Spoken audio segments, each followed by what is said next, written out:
Hello, do you remember? I do, although that mantra doesn't really have much to do with this video. Say hello to Friendship Bear. Hi, guys!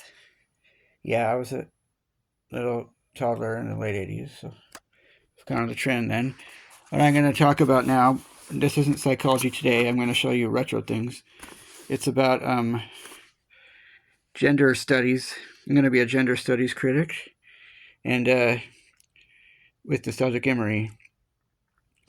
Before I talk about the gender bias against males, I'm going to say I pray misogyny ends around the world. Just look at this. This is an example from 1952. Those women drivers. Give them plenty of room and you'll live a lot longer. Before anything more, this is by Betty Page. This was actually a woman model. And it got kind of old and stuff like Leave It to Beaver, like Red River Sam would rather croak than have a girl save him. Or George Jetson in the first season of Jetsons. Jane was learning to drive, and she's like, I'm glad you decided not to go.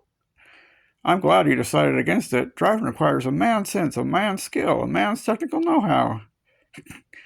And, he was saying for it to come easy, he thought, which, of course, was very sexist. He thought saying that men are a lot more adept at driving. But in the show was kind of continued on in the 80s, and things changed quite a bit.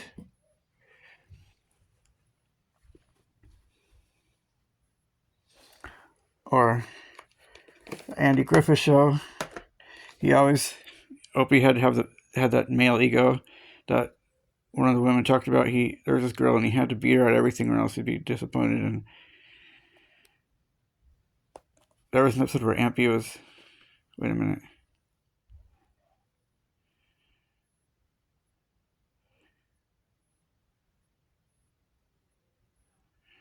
Well, I don't know. I'm trying to think of sexism against women, not sexism against girls.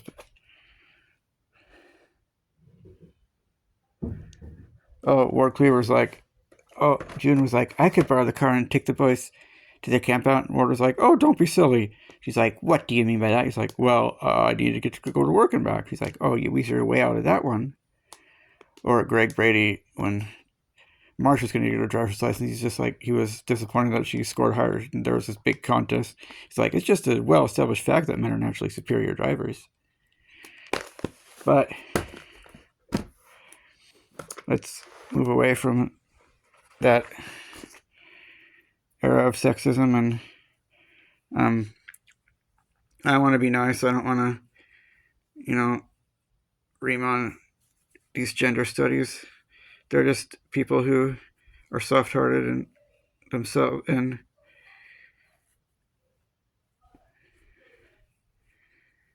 or how about Foghorn Leghorn? Honey, is this getting through that little blue bonnet of yours, or that little guy is such a panty waste? I got to make a man out of him. But sexism throughout the decades is too often. It seems most of the time it's seen through the perspective of power, capability, strength, success, leadership, male privilege of the past. Not enough in the areas that matter most, though. Oh, I'm going to retract my statement on the movie Thumbelina by Don Bluth. I actually saw it recently, and the statement I made in my video about Disney princesses, she was not Disney, though. But in that movie, Prince Cornelius the fairy was hardly ever in it. Well, not in it that much, and later in the movie, he was frozen solid and had to be unthawed after days or something, and most of the action involved her and some of the critters that helped her. He just came in the end to basically slay one of the frogs. So yeah, like I said, I thought it was unusual for the 90s, but really, it wasn't the damsel in distress waiting for a prince to come rescue her from lunch. And I should say that just because characters in a show or movie are sexism does not mean the movie is sexist. It's just the characters in it. So, a lot of times. But, the qualities that really matter, the positive attributes like compassion, care, empathy, nurturance, gentleness, altruism, charity, desire to help others, honesty, and being less judgmental. It seems gender research is heavily biased, implicitly or somewhat consciously. I mean, it seems to go beyond just the men and women are, males and females are different. We just want to understand them. And some, it's worse online than it is in published media. I find published media books aren't too bad. Some of them have a lot of cliches in them, though. And even a lot of stuff you find online, some stuff might imply that women and girls are kinder and more patient than men and boys. And oh my gosh, if you look up who feels better helping others and wants to help others more, some stuff will say women produce more serotonin when helping others and feel more in the reward center, but men feel less of that, and when they serve themselves, they feel more in the reward center and more serotonin.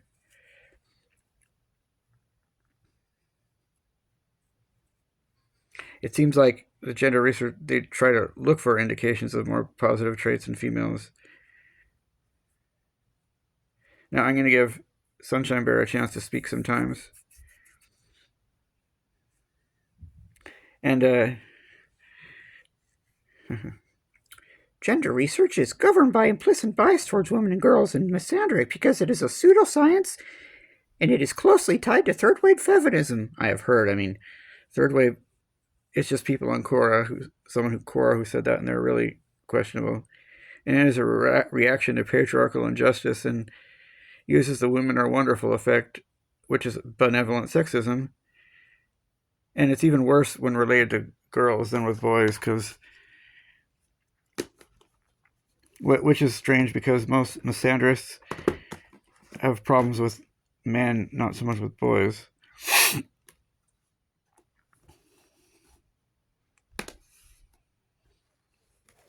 But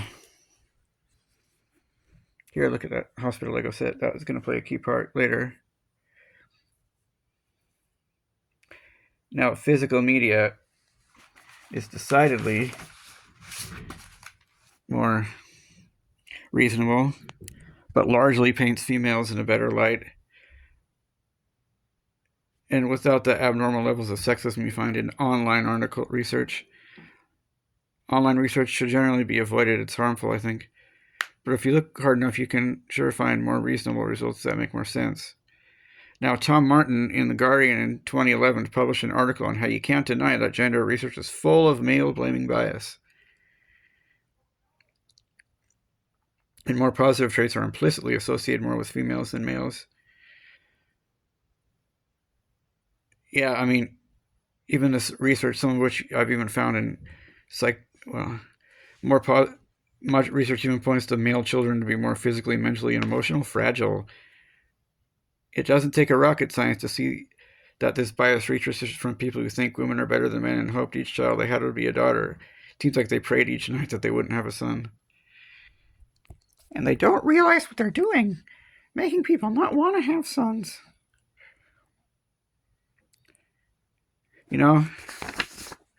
Even if there were a bunch of Christopher Robins, they might have yielded that same bias. Even if he came into the room he volunteered for the testing, the studies don't get to know the people. Just look at numbers, and it seems like they are too easy to make generalizations and jump to conclusions that most people on the street wouldn't agree with and would just dismiss as unfair.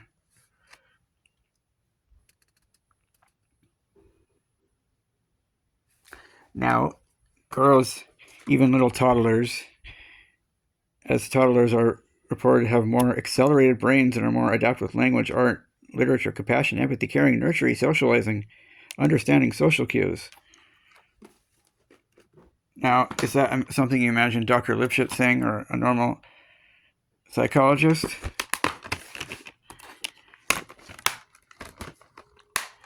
anyone expecting a boy?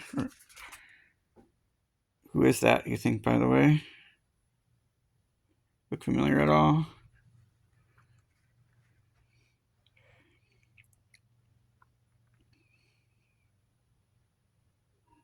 And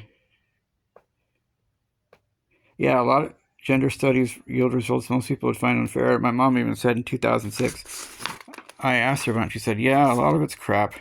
And I think a lot of it is something that the general public would find to be biased or unreasonable or not make sense. And feels like it's scientific trafficking, like they're in laboratories. The male brain is more active on the left side. The female brain is more active in the right region. Online research seems to beat a dead horse, citing that testosterone waters down empathy and fuels competitiveness, aggression, and a tendency to be more of a systemizer than a feeler. And gender studies seem to paint girls as butterflies and boys as cocoons or wild animals. Now, you know what I used to, when I played Pokemon, since about when it was in its heyday, the original, I used to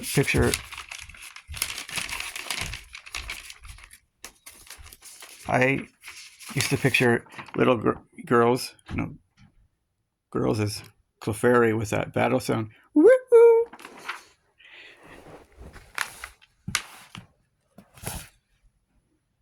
There's Clefairy right there, and there's actually the kid who played young Sheldon.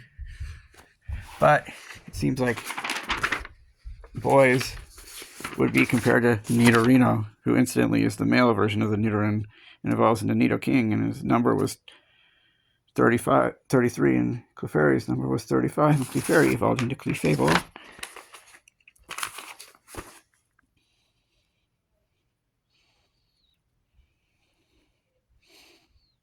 And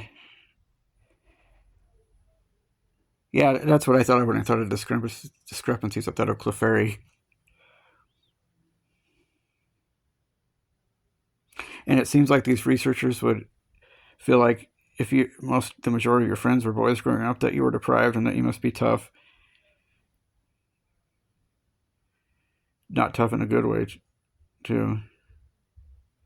On online articles are just ridiculously cliche. Okay, I gotta go to dinner.